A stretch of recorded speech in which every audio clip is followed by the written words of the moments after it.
Une histoire hallucinante, plein de rebondissements, et ça semble beaucoup plus fréquent que ce qu'on pense. Le prince charmant n'existe pas, c'est des arnaques amoureuses. C'est un homme qui a fait plusieurs victimes. Il s'appelle Serge Rivard et a utilisé plusieurs noms là, pour commettre ses crimes. On en parle avec la journaliste et autrice du livre, Catherine Lamontagne. Merci d'être avec nous. Vraiment intéressant, Catherine, comme livre. Là, ça se lit facilement et c'est renversant, cette histoire-là. Alors, explique-nous, c'est un homme qui a arnaqué une vingtaine de femmes, une trentaine de leurs proches également. Oui, c'est ce que notre enquête a permis de découvrir. Là. Donc, le nombre de femmes qui affirment avoir été flouées par Serge Rivard est colossal. Et c'est des femmes qui ont été bernées toujours avec le même modus operandi, ce scénario de faux millionnaires, de faux princes charmants. Donc, Serge Rivard se présentait sur les réseaux sociaux sous des faux noms, se présente comme un riche héritier, un riche millionnaire qui est en attente de millions de dollars.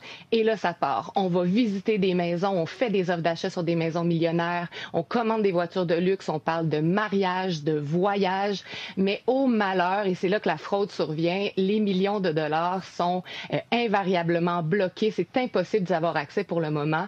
Donc, la conjointe, dans l'intervalle, va accepter de loger Serge Rivard, de le nourrir et de lui avancer des sommes, là, va s'endetter parfois même pour lui.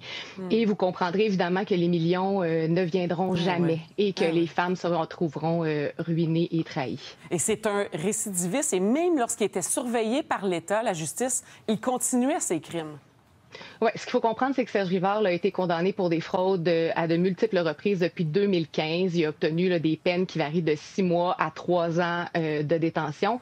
Nous, par contre, ce que notre enquête a démontré, c'est que Serge Rivard aurait déployé son scénario, ses belles paroles, bien avant 2015. Là, on a pu s'entretenir avec des femmes qui avaient eu le malheur de croiser son chemin là, à partir du début des années 2000.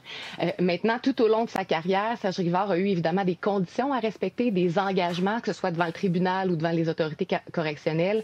Et ce qu'on s'est rendu compte, c'est qu'il les avait bafouées librement, ces conditions-là, notamment pour faire d'autres victimes. Je tiens à vous donner cet exemple très concret. Là. En 2021, Serge Rivard sort de prison, il intègre une maison de transition, il y a une panoplie de conditions, notamment ne pas se trouver sur des sites de rencontres. Il va quand même échapper à la vigilance des agents correctionnels, va trouver refuge chez une femme qu'il a rencontrée en ligne, chez une femme qui lui avait promis une vie de rêve. Et au bout de 3 mois, cette femme-là, elle se retrouve à la rue avec absolument plus rien pour elle. Ah, c'est hallucinant. Et d'ailleurs, son avocate a réagi et il concède donc, Serge Rivard, il dit oui, j'ai fraudé, mais pour maximum 5 000 $. Bien, là, vous êtes dans le dossier le plus récent. Comme je vous le disais, là, Serge Rivard a été condamné à plein de reprises par le passé pour des fraudes. Là, maintenant, il est où, Serge Rivard? Bien, Serge Rivard, il est incarcéré depuis décembre 2022. Il a été arrêté à Montréal, toujours pour des fraudes amoureuses, toujours pour des arnaques sentimentales. Il a plaidé coupable aux accusations de fraude qui pesaient contre lui l'année dernière. Mais là, voilà que récemment, il a déposé une requête pour faire retirer son plaidoyer de culpabilité. Donc, dans ce dernier cas récent, Serge Rivard ne reconnaît plus avoir fraudé pour plus de 5 000 $ certaines femmes, mais pour moins de 5 000 $. Et ça peut avoir quand même une incidence sur une éventuelle peine qu'il pourra obtenir. Oui, c'est ça. Au lieu de... C'est une peine maximale de 14 ans, je crois, pour plus de 5 000 $. Pour plus de 5 000, oui. Là, c'est environ, 2 ans?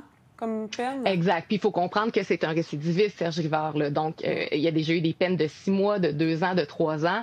On pourrait s'attendre, s'il maintient son plaidoyer de culpabilité ou s'il est reconnu coupable dans ce nouveau dossier-là, qui touche des victimes en 2021-2022, qu'il ait une peine assez importante. Et Catherine, comment on réagit les femmes, parce que vous avez quand même eu, bravo, là, elles ont témoigné parce qu'elles devaient avoir honte. Est-ce que c'est la honte, c'est la tristesse? Comment elles se sentent?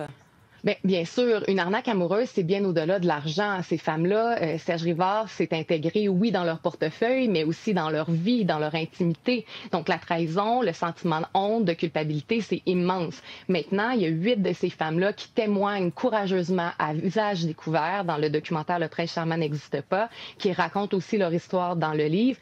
Et elles le font pour une raison bien simple. Là. Elles veulent porter leur voix, elles veulent lancer un message de prévention et elles veulent surtout que la honte change de camp. Ces femmes-là, c'est des victimes qui ont été enjolées par un arnaqueur professionnel. Ah oui, c'est très, très bien Très bien dit. Et donc, c'est ça. C'est ce qui est beau aussi de ce livre-là, de cette série, c'est qu'on s'aperçoit que ça arrive beaucoup plus souvent qu'on peut l'imaginer. Oui, bien sûr. La fraude amoureuse, c'est omniprésent. Ce qui est vraiment très particulier dans le cas de Serge Rivard, c'est que généralement, les arnaques sentimentales, elles se passent en ligne. On va avoir une rencontre sur Facebook, sur les réseaux sociaux, sur un site de rencontre, mais cette discussion-là ne franchira pratiquement jamais la frontière de la réalité. Dans le cas de Serge Rivard, dès les débuts de la rencontre, Serge Rivard débarque dans les vies de ses victimes, va venir vivre chez elles, comme je vous disais, vont aller visiter des maisons, vont faire des offres d'achat. Donc Serge Rivard, c'est pas juste on promet une vie de rêve, on y va à fond, si je peux dire. Là. On se rend au concessionnaire, on fait un essai routier, on commande la voiture, on se rend dans un magasin d'ameublement, on commande pour 80, 100 000 $ de meubles pour meubler la présumée maison qui est en construction. Et c'est ça qui est vraiment terrible dans l'histoire de Serge Rivard, c'est que c'est une fraude amoureuse qui est entièrement dans le réel.